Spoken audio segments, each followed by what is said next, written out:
Hello दोस्तों, मेरा नाम है साहिल खन्ना और आप देख रहे हैं इंटेलेक्चुअल इंडीज। और आज हम बिजनेस मॉडल बनाना सीखेंगे। और आज मेरे साथ है मिस्टर थिन। शायद आपने इनका चैनल देखा होगा, ये भी बिजनेस मॉडल्स बनाते हैं।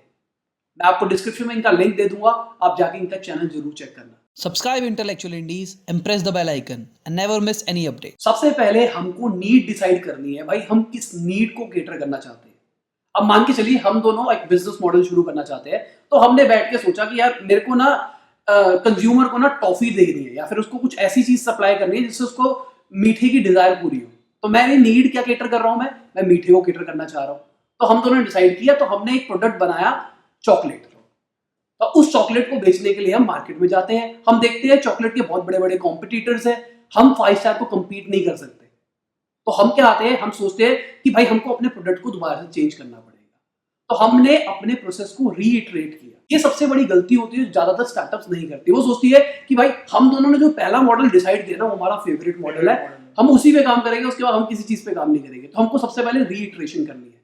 अगला स्टेप आता है, उसके बाद आता है कि कंपटीशन बेंचमार्किंग करनी बहुत जरूरी है। आजकल स्टार्टअप्स बहुत ही ज़्यादा ये एरर करते हैं कि अपने कंपटीशन की जो स्ट्रेंथ है, वीकनेस है, वो जज नहीं कर पाते।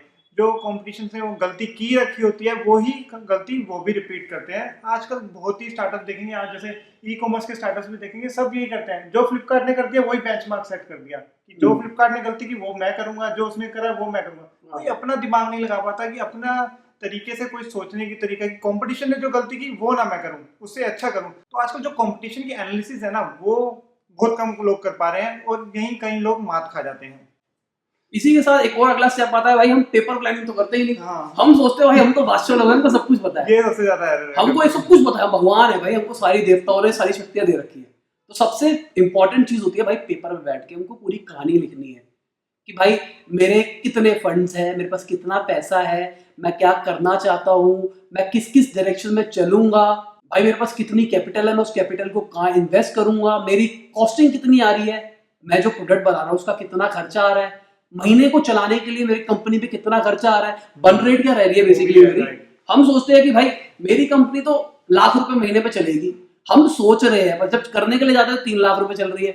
जहां हमने सोचा था भाई मेरी कंपनी 1 साल चलाऊंगा, मैं 1 साल का फंडिंग लूंगा, 3 महीने के अंदर पैसे खत्म हो जाता है। आधे ज्यादा लोगों में ये 3 महीने के बाद पता करते हैं और पैसा कहां से लाएं। फिर भाई मेरे को स्टार्टअप फंडिंग चाहिए, मेरे को फंडिंग चाहिए, कहां से मिलेगी। पर एक एरर और रहता है कि लोग रिवेन्यू मॉडल नहीं बना पाते। बना लेते हैं कि हाँ मेरा ये बिजनेस होगा, ऐसे बेचूंगा वो, बट एक कंक्रीट रिवेन्यू मॉडल नहीं बना पाते। लाइक कि कुछ सामान बेच रहे हैं हम या कुछ सर्विस दे रहे हैं, उसमें वो कहते हैं कि अब मैं पहले कस्टमर बनाऊंगा, कि पहले मैं पैसे नहीं कमाऊंगा, पहले कस्टमर बनाऊंगा। बट कस्टमर बनाने के चक्कर में क्या रहता है, वो रॉबिन हुड बन के रहता है। जो पैसा होता है वो सारा गरीबों में बांट देता है, सारे अपने कस्टमर में बांट देता है। और जब पैसे कमाने की बारी आती है, जब पैसा बढ़ाता है वो अपने कस्टमर से, वो कस्टमर कहीं और चले जाते हैं। फ्लिपकार्ट का एग्जांपल ले लो, सारे ई कॉमर्स का एग्जांपल ले लो कि क्या कर रहे हैं, डिस्काउंट दे के कस्टमर को अपने पास ले रहे हैं। जब डिस्काउंट खत्म करेंगे फिर वो चले जाएंगे लोकल किराने की दुकान पे, वहां से सामान खरीदेंगे और फ्लिपकार्ट के हाथ में कुछ भी नहीं लगेगा। तो ऐसा ही है कि आजकल के स्टार्टअप भी ये गलती है कि शुरू से रिवेन्यू मॉडल नहीं बना पा रहे हैं। शुरू से क्या करते हैं कि कस्टमर कस्टमर कस्टमर, पर जब कस्टमर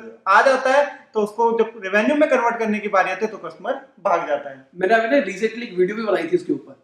क्या है, आजकल ना इनका धंधा बन गया स्टार्टअप्स वालों का कि भाई मेरे को फंडिंग चाहिए।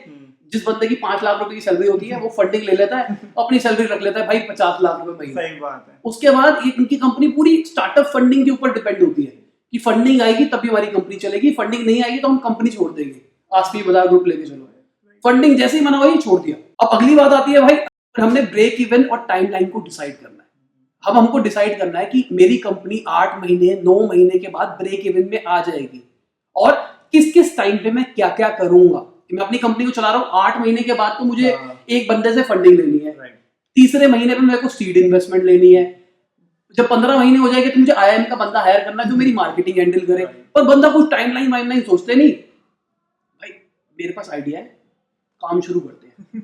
फिर ना हमको मेल करेंगे, सर मेरे पास ना एक आइडिया है, मेरे को उसको बिजनेस मॉडल बनाना है, मुझे इन्वेस्टर का नंबर दे दो। मेरे पास भी बहुत ऐसे मेल्स आते हैं, ये बात है कि मेरे पास आइडिया पर मेरे को बस पैसे चाहिए, मेरे को वो चाहिए, मेरे को वो चाहिए, पर उनका बिजनेस प्लान क्या है।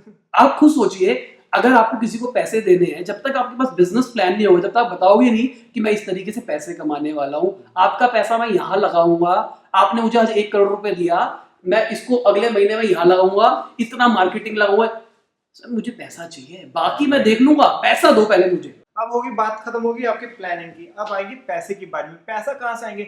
लोगों के मन में यही रहता है कि भाई मेरे को एक पैसा भी खर्चने की जरूरत नहीं पड़ेगी, सारा आएंगे इन्वेस्टर देंगे, कहीं ना कहीं से कोई आ जाएगा परमात्मा बन के और मेरे को पैसे दे जाएगा। पर ऐसा नहीं है, शुरू में तो आपको खुद का पैसा लगाना ही पड़ेगा, चाहे वो आपका पैसा हो, चाहे आपके पापा का पैसा हो, चाहे आपके दोस्त का पैसा हो, चाहे नेबर का पैसा हो, आपको शुरू में तो अपना पैसा लगाना ही पड़ेगा। ऐसा कोई वे नहीं है कि आप कहोगे कि मैं तो ठन गोपाल हूँ, मेरे को पैसा दे दो, मैं आपका बिजनेस, अपना बिजनेस चलाऊंगा। ऐसा कोई भी नहीं इतना दयावान है दुनिया में। तो आपको शुरू में इन्वेस्टमेंट जरूर लगानी पड़ेगी, जिसका नाम है सीड इन्वेस्टमेंट। जैसे होता है ना, पेड़ को बड़ा करने के लिए पहले सीड लगता है, इसी तरह अपने बिजनेस को ग्रो करने के लिए जो इन्वेस्टमेंट लगेगी सीड इन्वेस्टमेंट, वो पहले आपको ही लगानी पड़ेगी, कोई और देने नहीं आने वाला आपको। सीड इन्वेस्टमेंट के अंदर आपने अपनी कंपनी रजिस्टर कर ली, हाँ। आपने अपना किराए पे ऑफिस ले लिया, अपना खरीदना नहीं ऑफिस, अपना गोदाम नहीं खरीदना, सब कुछ खरीद के नहीं बैठ जाना, सब कुछ अपने किराए पे ले लिया, धीरे धीरे धीरे बढ़ रहे हो। हाँ, तो सीड इन्वेस्टमेंट होती यही है ना, शुरू के 4-5-6 मंथ के ऑपरेशंस के खर्चे आपने जो अपने पास होगी, क्योंकि कोई भी स्टार्ट करने वाला है बिजनेस, वो यूं तो है नहीं ठन गोपाल शुरू हो जाएगा। कुछ तो पैसा लगाना ही पड़ेगा ना आपको। अब अगली बात आती है एग्जीक्यूशन की। एग्जीक्यूशन के लिए आपको अगर डिटेल में जानना है तो आप इनका चैनल खोलिए, वहां पे वीडियो लाइव हो चुकी होगी, आप चेक कर लेना, नीचे डिस्क्रिप्शन में लिंक मैंने आपको वीडियो का भी दे दिया है। तो ठीक है दोस्तों, इसी के साथ ये वीडियो खत्म होती है। आशा करता हूं आपको हमारा कोलैबोरेशन अच्छा लगा होगा। इनका चैनल जाके सब्सक्राइब कर लेना, घंटी जरूर दबाना यार, बड़ी दिक्कत है, इतने सब दबाते लोग, घंटी नहीं दबाते आजकल, यही है यार। आप हम वीडियो डाल देते हैं, आपको कैसा लगेगा हमने वीडियो डाली है, फिर मेरे को कई बंदे कहते हैं यार आपने ना 4 वीडियोस डाली, अभी तक मुझे पता ही नहीं लगा क्योंकि घंटी नहीं दबाई। अब ये भी दिक्कत है, मेरे को तो ऐसा कई लोगों ने बताया कि उन्होंने घंटी दबा रखी है, फिर भी उनके पास नोटिफिकेशन नहीं आता। राइट, ऐसा है कईयों में है, पता नहीं क्यों हो रहा है यार ये। चलो ठीक है, ये तो रेगुलर वीडियोस डालते हैं, रोज एक वीडियो डालते हैं, तो आपको घंटे की वेट भी नहीं करना, रोज खोल लेना एक वीडियो, तो नहीं मिलेगी आपको एक टाइम को फिक्स कर रखा है मैंने, एक स्पेसिफिक टाइम पे डालूंगा आपको वीडियो। राइट। चलो ठीक है, लाइक कर देना, कमेंट कर देना, बता देना कोलैब कैसा अच्छा लगा है, शेयर कर देना, दोस्तों को बता देना जो सोच रहे हैं ना स्टार्टअप शुरू करने का, उनको जरूर शेयर करना। बाय, गुड नाइट, शब बखैर, खुदा हाफिज।